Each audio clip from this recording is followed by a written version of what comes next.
Career में आओगे वो सारा सब्जेक्ट है, और इस सब्जेक्ट में आपको लाइफ भर में जो आपके लिए हारने और जीतने का काम करेगा वो आपका मन है, लेकिन इन सबको ढंग से चला पाओ वो आपका इंटेलेक्ट है। और इसलिए हमारे यहाँ पर जो पूरे इंडिया में फिलोसॉफिकल स्कूल जो खड़े किए हैं उसमें कहा जाता है कि आत्मा, शरीर, इंद्रिय, आपकी कॉन्शियसनेस, आपकी बॉडी, आपकी सेंसेस, आपकी नॉलेज, आपका मन, अगर वो सही इंटेलेक्ट के साथ जुड़ेगा तो जीवन में कभी भी आपको निराशा नहीं होगी, और जिसने निराश जीवन नहीं जिया है उसका ही जीवन असली जीवन रहेगा। कभी कभी कुछ अच्छी पंक्तियां हैं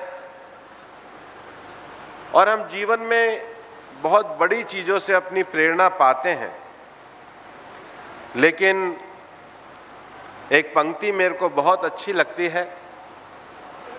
हम कई बार देखते हैं एक बहुत छोटी सी चींटी कई बार छोटा सा सामान लेकर के चढ़ती है और फिर गिर जाती है, फिर वो सामान लेके चढ़ती है, फिर गिर जाती है। तो किसी ने बहुत सुंदर लिखा है, नन्ही चींटी जब दाना लेकर चढ़ती है, नन्ही चींटी जब दाना लेकर चढ़ती है, चढ़ती दीवारों पर 100 बार फिसलती है, मन का विश्वास रगों में साहस भरता है, चढ़कर गिरना, गिरकर चढ़ना ना अखरता है, मेहनत उसकी बेकार नहीं हर भार होती, हिम्मत करने वालों की कभी हार नहीं होती। ये जिस समाज में आप आज अपने दीक्षांत समारोह में निकल करके जा रहे हैं, उसमें आपको ये सारी चीज़ों का बैलेंस लाइफस्टाइल और हिम्मत, ये दोनों चीज़ें लेकर के चलनी पड़ेगी। कुछ बच्चों ने कल पूछा भी, खासकर लॉ के बच्चों ने, कि हमारे देश का जो एनवायरनमेंट का इशू है, एज ए लॉ स्टूडेंट हम कैसे उसको कर सकते हैं। और दूसरी बात, एक और विषय उन्होंने पूछा कि हमारे देश में एनवायरनमेंट प्रोटेक्शन को लेकर के फॉरेन फंडिंग और देश में जो पैसा लगता है उसकी क्या पोजीशन है। मैं इतना ये बताना चाहूँगा कि दुनिया में जो एनवायरनमेंट इशू हैं उसमें भारत पार्ट ऑफ सॉल्यूशन है, पार्ट ऑफ प्रॉब्लम नहीं है। और इस समय एनवायरनमेंट के क्षेत्र में 3 बड़े चैलेंजेस दुनिया के सामने हैं। पहला, जलवायु परिवर्तन, राइजिंग ऑफ टेम्परेचर। जितने बाढ़, सूखा और संकट खड़े हो रहे हैं, ये राइजिंग ऑफ टेम्परेचर से हो रहे हैं, क्योंकि पिछले हजारों साल में दुनिया का टेम्परेचर 1.5 डिग्री बढ़ा है, लेकिन ह्यूमन इंटरवेंशन और डेवलपमेंट के कारण जो टेक्नोलॉजिकल अचीवमेंट हमने किए हैं उसमें केवल 100 सालों में धरती का टेम्परेचर 1.5 डिग्री बढ़ा है। इसलिए पहला चैलेंज राइजिंग ऑफ टेम्परेचर है। दूसरा चैलेंज लॉस ऑफ बायोडायवर्सिटी है, और तीसरा चैलेंज डेजर्टिफिकेशन ऑफ लैंड है। मैं आपको बताना चाहूँगा, दुनिया में जितनी भी क्लाइमेट चेंज की वार्ताएं चलती हैं, सारे देशों को अपने अपने एनडीसीज देने पड़ते हैं, नेशनल डिटरमिन्ड कंट्रीब्यूशन, और भारत G20 का उन चुनिंदा देशों में है जिन्होंने पेरिस एग्रीमेंट के बाद जो अपना टारगेट दिया था कि हम देश में रिन्यूएबल की क्षमता को 45% करेंगे, कार्बन एमिशन की इंटेंसिटी को अपने डेवलपमेंट के साथ 40% कम करेंगे, और अपना जो फॉरेस्ट जो कार्बन सिंक है उसको 3.3 बिलियन टन करेंगे। 3 में से 2 लक्ष्य जो भारत ने 2030 के लिए तय किए थे वो समय से 9 साल पहले पूरे किए हैं, और आज हम रिन्यूएबल में सबसे बड़े ग्रोथ के सेक्टर के रूप में उभर रहे हैं। बायोडायवर्सिटी कंजर्वेशन के लिए आज देश में 2014 में देश में 47 टाइगर रिजर्व से उनकी संख्या बढ़ाकर हमने 58 करी है। और मैं आपको ये बताना भी चाहता हूँ कि प्रधानमंत्री नरेंद्र मोदी जी के नेतृत्व में रिन्यूएबल एनर्जी के सेक्टर में भारत ने इंटरनेशनल सोलर अलायंस, डिजास्टर जैसे अभी हमने बर्मा में देखा है, उसमें कैपेसिटी बिल्डिंग, नॉलेज शेयरिंग के लिए coalition for disaster resilience infrastructure और बायोडायवर्सिटी के कंजर्वेशन के लिए इंटरनेशनल बिग कैट अलायंस जैसे क्लाइमेट एक्शन प्रोग्राम बनाए हैं।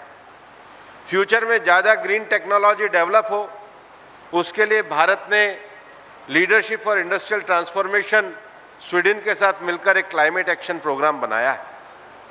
और हमारे जो क्लाइमेट एक्शन प्रोग्राम है, दुनिया में आने वाले समय में जो एनवायरमेंटल लॉ है, जो दुनिया में मल्टी लेवल स्तर पे जितनी भी हमारी आज ट्रीटीज़ हैं, उसमें निश्चित रूप से अच्छे लॉ एक्सपर्ट्स की आवश्यकता है। टेक्नोलॉजी इनोवेशन के कारण देश में ग्रीन ग्रोथ का एक नया स्कोप बढ़ रहा है और ग्रीन ग्रोथ के स्कोप को बढ़ाने के लिए मैं तो यूनिवर्सिटी के स्टूडेंट्स से हमेशा कहता हूं कि आपको ऐसे स्टार्टअप्स में और ऐसे विषयों में जाना चाहिए जो हमारे देश में फ्यूचर की दृष्टि से सेव एनर्जी के लिए काम कर सके, सेव फूड के लिए काम कर सके, सॉलिड वेस्ट मैनेजमेंट के लिए काम कर सके, ये जो ई वेस्ट है इसके मैनेजमेंट के लिए काम कर सके, सिंगल यूज प्लास्टिक के जो अल्टरनेटिव है उसके लिए काम कर सके और सबसे बड़ी बात है हेल्दी लाइफस्टाइल के लिए भी काम कर सके।